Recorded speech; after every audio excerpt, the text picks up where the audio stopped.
Does anyone have a guess as to the highest grossing movie of 2018 domestically? The answer is Black Panther. See, my guess would have been Infinity War, but as it turns out, Infinity War was the #1 in the worldwide box office and just barely came in #2 domestically. So that wouldn't have been a terrible guess, but do you have a guess as to what #3 is? It's The Incredibles 2. All 3 of these films were made by Disney. Isn't that crazy? Not just the top spot, the top 3 spots. I should mention they're also responsible for numbers 9, 12, 14, and 18 on the list. So you shouldn't be surprised to hear that in 2018, they had a higher market share than any other studio. It wasn't even close. More than a quarter of all the tickets sold at the box office were for Disney movies. Disney has been growing like crazy. Look at their revenue over the past 25 years. In 1993, they brought in $8.5 billion, and in 2018, that was up to $59 billion. That's 7 times higher, and I think this is a good time to look at their total assets as well, because they've been growing even faster. Disney is 8.4 times bigger today than they were 25 years ago, and they were pretty big 25 years ago. A huge portion of this growth can be attributed to them making some strategic acquisitions,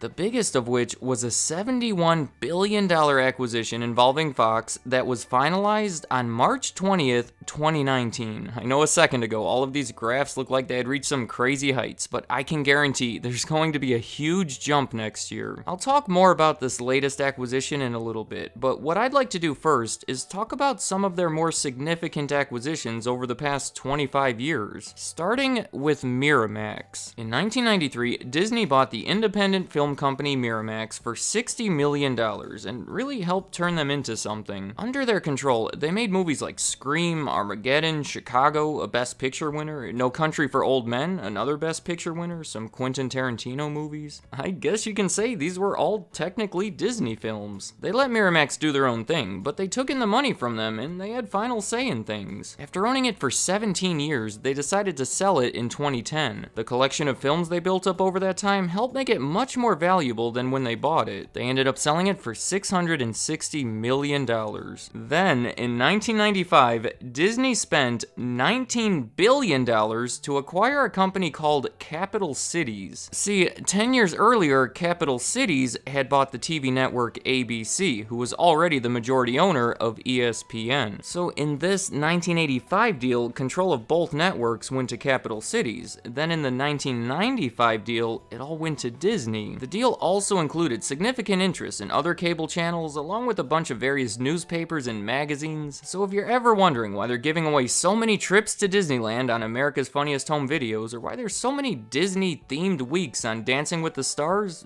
it should all make sense now. Next up is Fox Family. That's another TV channel. There used to be a channel called Fox Family until Disney bought it in 2001 for $3 billion. They quickly renamed it to ABC Family, and as of early 2016, the name has been changed yet again to Freeform, but Disney still owns it. A few years later, in 2004, they bought the rights to the Muppets from Jim Henson's family. The amount wasn't disclosed, but the Henson family had bought the rights for $78 million about a year earlier, so it's likely to be somewhere in that range. The deal included the rights to use Kermit and Miss Piggy and all of those characters, but didn't include the rights to the Sesame Street gang. They have different owners. Following that, in 2006, they bought Pixar for the price of $7.4 billion. At that point, Pixar had yet to create anything considered even close to a failure. It was 6 great films: Toy Story, A Bug's Life, Toy Story 2, Monsters Inc., Finding Nemo, and The Incredibles, with Cars on the way. They'd always worked closely together as far as financing and distribution, but here they decided to come together entirely. It was actually in a time when Disney was having a little trouble with their animated movies, so a deal like this would hopefully help things. And something interesting here, Steve Jobs was the majority owner of Pixar, so this deal made him Disney's largest stakeholder. Then, in 2009, they made an acquisition that people continue to talk about. This is a fun one. They bought Marvel for the price of $4 billion.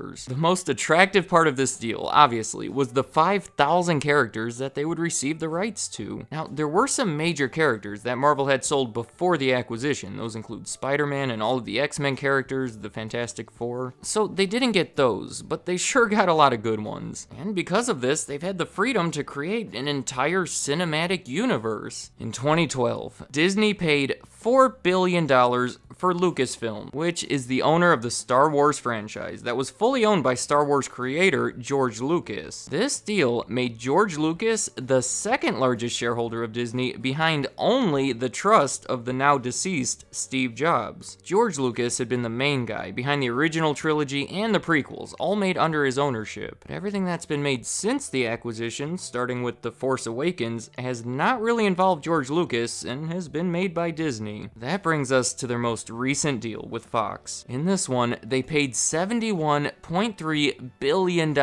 Just to help visualize how large that is, I put it on a graph next to all of the other acquisitions I talked about, and obviously nothing even comes close. And then, just for fun, I combined all the other acquisitions and put them on a graph. It's about half. This is by far the largest acquisition Disney has ever made, in a long line of large acquisitions. So let's talk about it. This has been a long time in the making. The simplified version is that in December of 2017, Disney put in a $52 billion bid. Then, 6 months later, Comcast came in with a $65 billion bid. Then, Disney quickly came back with this $71 billion bid. These are high amounts of money we're talking about. The bid was accepted, and the Department of Justice said that they would approve it with the exception of Fox's regional sports networks. Considering Disney already owns ESPN, I'd say that's fair. The result is that Fox would own and operate those sports networks, along with their news channel and the Fox network and some others, but they've essentially been reduced to simply being the owner of some TV channels. It's all spun off into its own new company. So here's what Disney gained. For one, remember this list of studio market shares I showed you in the beginning? Number 5 on that list was 20th Century Fox, which was just bought by Disney. Also, further down the list, at number 11, is Fox Searchlight, who was also bought by Disney. If next year is anything like last year, they'll be up to about 36%, and that's crazy. Not to mention the huge collection of previously made movies that they now own. And something that'll help them maintain these high sales is the fact that the deal also includes the X-Men and the Fantastic Four characters. So don't be surprised if you see some of them popping up in the MCU. The deal also includes some television networks, such as FX and the National Geographic, along with the rights to any characters owned by them and content produced by them in the past. Plus,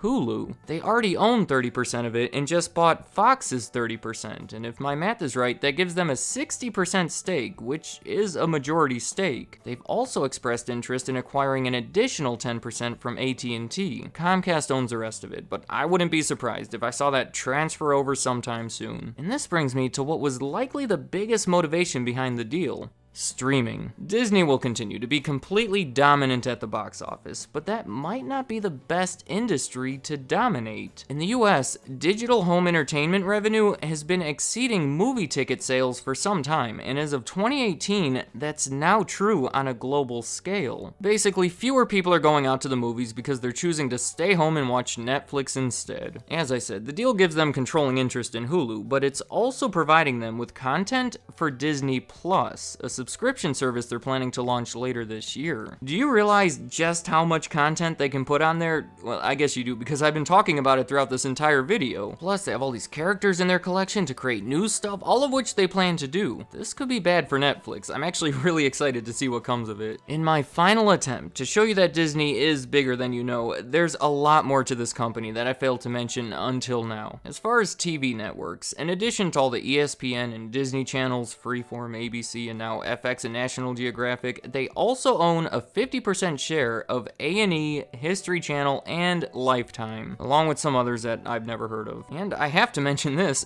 theme parks. I'm sure you already know about these, but you may not appreciate their size. They have these things all over the world, and they generate revenue of over $20 billion per year, which is actually about twice as much as their entire movie business that we've been focusing on. And I think it's safe to say that the deal with Fox will be beneficial to this part of their business this too. It gives them all these new characters they can incorporate and endless possibilities for attractions. Let me know in the comments, did you think Disney was this big? The obvious question here is, have they become too big? Even before the Fox deal, many people thought so, but now, holy cow, it's scary to think that they're becoming so powerful and controlling so much of our entertainment. But on the other hand, we could be getting some pretty cool entertainment out of this. And finally, what do you think about Disney Plus? Devastating for Netflix, or maybe it'll come and go without much notice? I'd like to hear what you have to say. Thank you for watching.